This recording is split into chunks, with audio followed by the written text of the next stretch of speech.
Welcome to your 2023 work recap. This year, you've been to 127 sync meetings, you spent 56 minutes searching for files, and almost missed 8 deadlines. Yikes. 2024 can and should sound different. With Monday.com, you can work together easily, collaborate and share data, files, and updates. So all work happens in one place and everyone's on the same page. Go to Monday.com or tap the banner to learn more.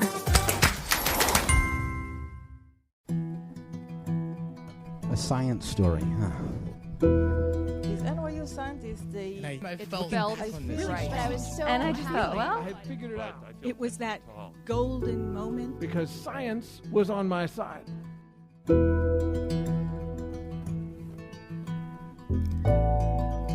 Hi everyone, I'm Ben Lilly, and welcome to the Story Collider, where we bring you true stories of how science has affected people's lives. A quick reminder, our next event is in New York, December 17th. The theme is Science and Religion. See storycollider.org for more. This week's storyteller is Abby Pond. The story was recorded in November 2012 at the Camden Head in London as part of the Spot On Science Conference. The theme of the event was Connections.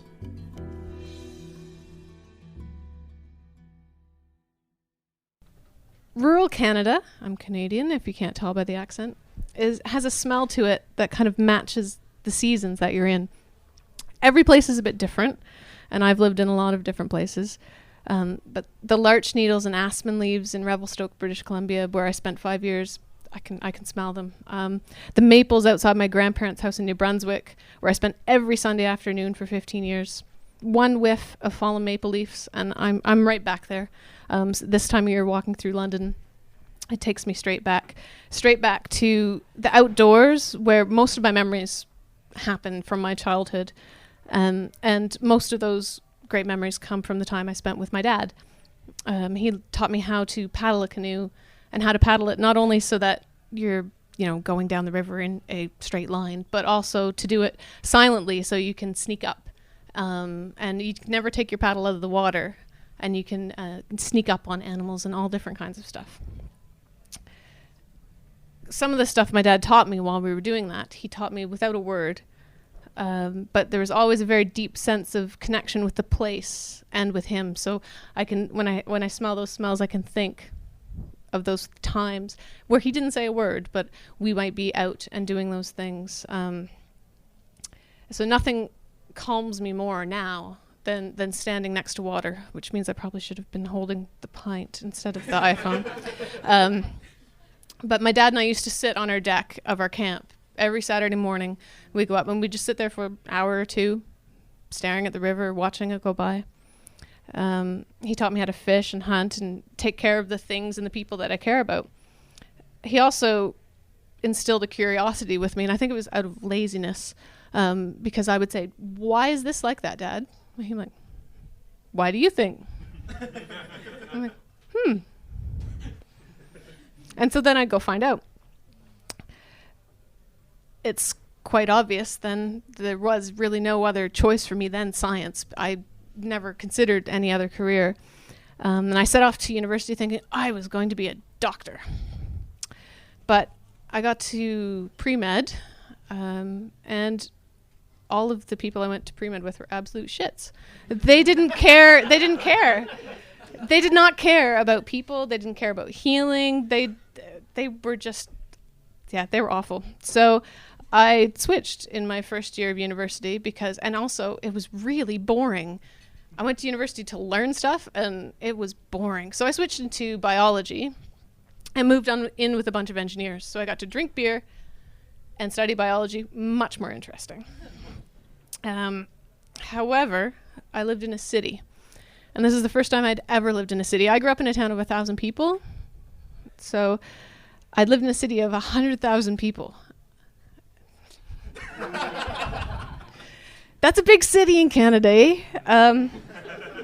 And so I spent 3 years there doing my degree. And by the third year, I was so agitated, I finished my degree. I took 8 or 9 courses a semester so I could finish my degree a year early.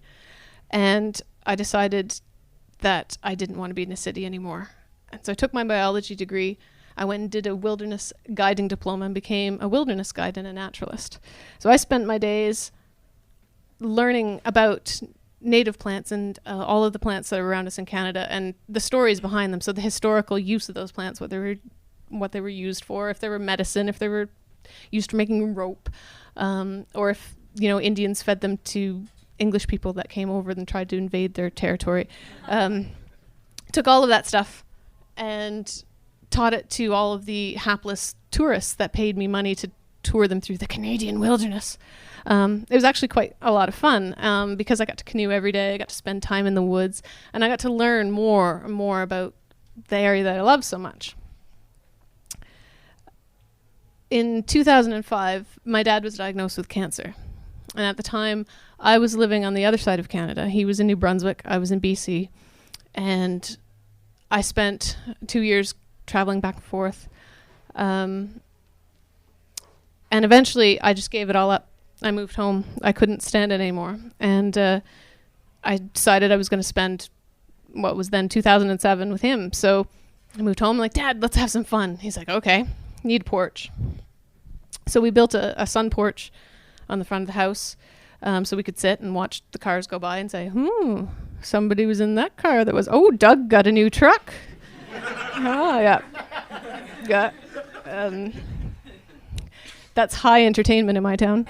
I even recorded a little album of all these songs I like to write because he wanted it.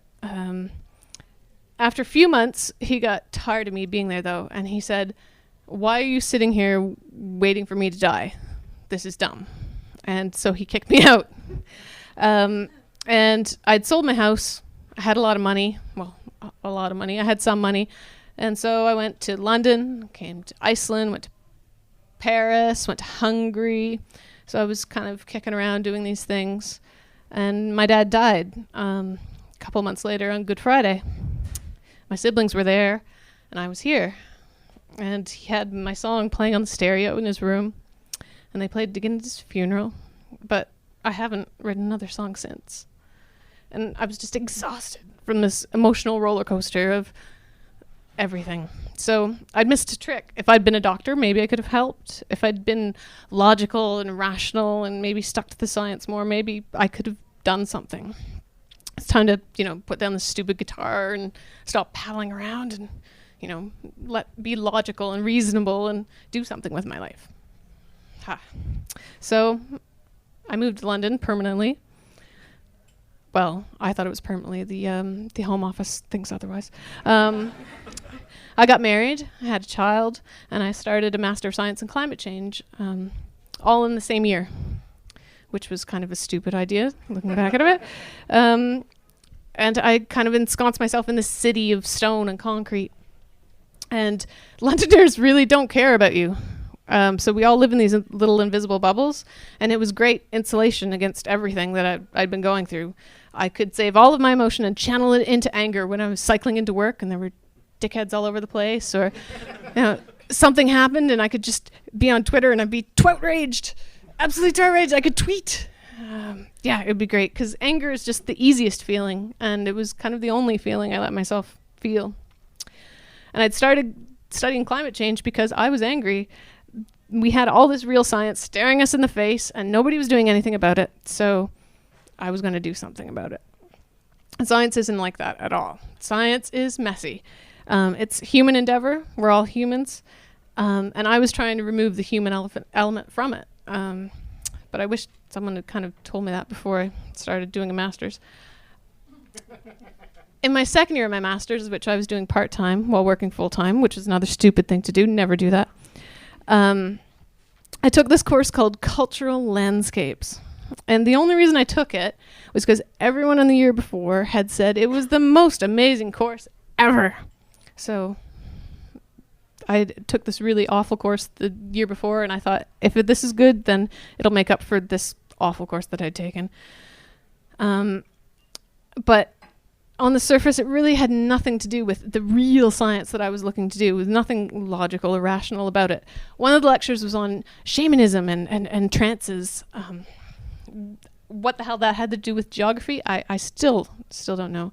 And the lecturer just made up words she turned nouns into verbs and verbs into nouns, and there was imaginings going on, and I was like, I had to keep my eyes closed because I was rolling them too much in the classes. It was bad. One of the first homework assignments they gave us was to go forth and experience the landscape. Sean's not here, is she? That's my lecturer? No? Good? Okay. So her assignment was go outside, spend 10 minutes sitting down, and just write what you feel, what you're doing, what you're thinking. And what I was thinking when she was telling us this was it's a 45-minute cycle ride back to Walthamstow. In the dark, it's 9 o'clock. It's October. When I get home, I'll have a few minutes to scarf down this cold supper my husband's made. I'll pretend it tastes good. I'll find out how his day went. I'll find out what new and exciting things my daughter has done that I've missed because I've been a bad mother and off working full-time and studying part-time, and sneak in her room, see if she's sleeping, maybe wake her up and then have to put her back down, and then go read all of these really annoying papers that you've assigned to me. And yeah, really 10 minutes to sit alone and think? Don't got it. Thanks. But there's this little bench on this little knoll on my way home. And I've always wanted to sit on it, but I never have. And it looks west on the Lee River. You can see the skyline of Tottenham, the breathtaking skyline of Tottenham. I pass by it every day, and I was like, it might be nice to stop there. There are these blackberry brambles all around. There's a field beyond with these belted Galway cows, and I know they're belted Galway cows because I watch Country File. And I always thought I'd like to sit there and just kind of, stop for a while, and I never did it. So I thought this night I'm going to stop. So I sat on the bench and I was breathing, sitting there. It was dark. And I thought about my dissertation, which I didn't have a clue what I was doing.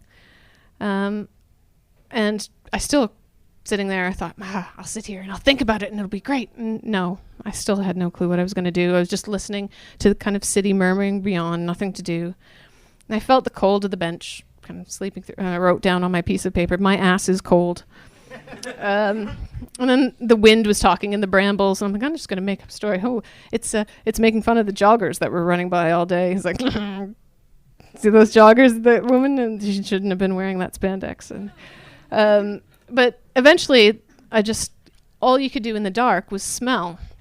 And it smelled like leaves that were kind of squished into the mud, and it smelled like home. And I finally, I was outside of that insulation I'd put myself in. And I'd sat down long enough to catch up to myself. So I wrote down some more words. I felt decadent, hidden, sneaking. I felt like I was doing something forbidden. And I was, but I was the one who put up that boundary and made it forbidden. So I sat there and thought about all this different ways of being and the other nonsense my lecturer had been talking about. And I opened my metaphorical eyes. But the ones that I've been rolling the whole time. I couldn't really explain it in words then, and I still can't now, but it was like all the thoughts in my head stopped for a minute, and I wasn't going through the logical steps in my head saying, and now this is what you're experiencing, and you need to write down all of these facts. That I was just sitting there being me, and it was all of the lack of words that brought together the meaning and feeling and memories, and I just realized that anger and being and logic and being rational weren't enough anymore. So I stood up and I wrote home. I started writing. And I wrote my dissertation proposal. And I realized kind of what was missing, why I couldn't figure it out, because I'd taken all of the passion and emotion out of what I was doing. And I ended up studying the feelings behind why people have such passionate opinions on climate science instead of the science itself. And then I wrote the most brilliant dissertation there ever was. I got the best marks ever. I solved all the world's problems. I won the lottery. Yeah, no. I don't know if what I wrote was any good. I'm still waiting for my mark. Comes at the end of the month, fingers crossed. I'm moving back to Canada because the home office.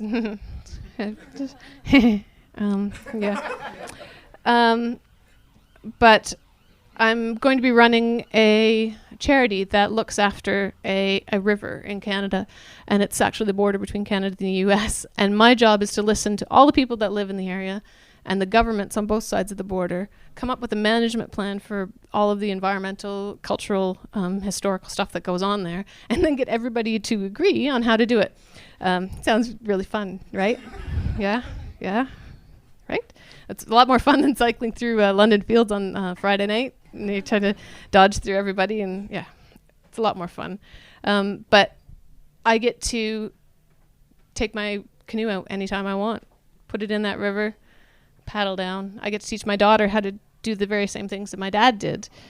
I get to use all the logic and reason and science that I've collected and protect all of that kind of that natural world that I love. I still haven't written a new song, but I've remembered how to sing. Thanks.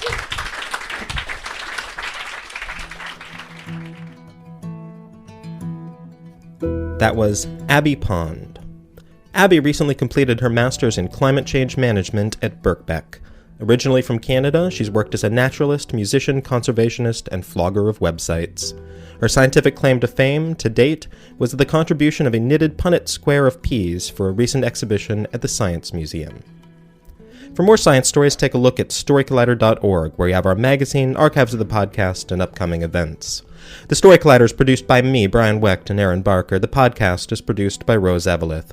Additional help from Brooke Williams, Lena Groger, Josh McCall, and Rafaela Benin. The theme music is by Ghost. Special thanks to the Camden Head for hosting the show, to Lou Woodley and Spot on London for inviting us, to Laura Wheeler for extraordinary work in handling logistics, and to Trees and Things for existing, I think. I live in a city. Thanks for listening.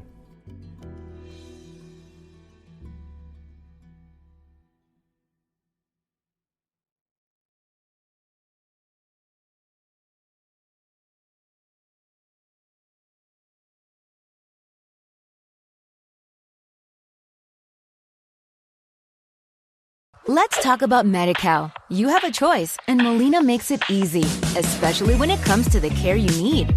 So let's talk about you, about making your life easier, about extra help to manage your health.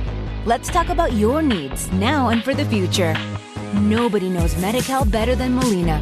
It starts with a phone call. Call 866-420-5330 or visit meetmolinaca.com. Let's talk today.